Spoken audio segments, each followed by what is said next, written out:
তোমাদের নাস্তা রেডি করছি।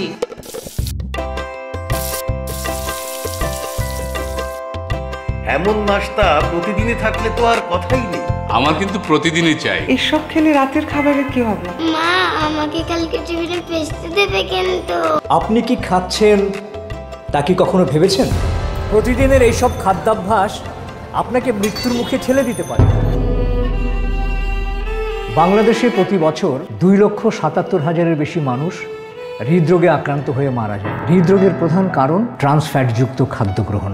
খাদ্যে ট্রান্সফ্যাটের প্রধান উৎস হল ডালডা বা একই তেল বারবার ব্যবহার করে তৈরি খাবার নিয়মিত গ্রহণ করার ফলে হৃদরোগ ও ডায়াবেটিক সহ অন্যান্য রোগের ঝুঁকি বাড়িয়ে মানুষকে মৃত্যুর মুখে ঠেলে দেয়। তাই আসুন সবাই এসব ট্রান্সফ্যাটযুক্ত খাবার বর্জন করে নিরাপদ খাবারে অভ্যস্ত হই, অকাল মৃত্যুর ঝুঁকি কমাই।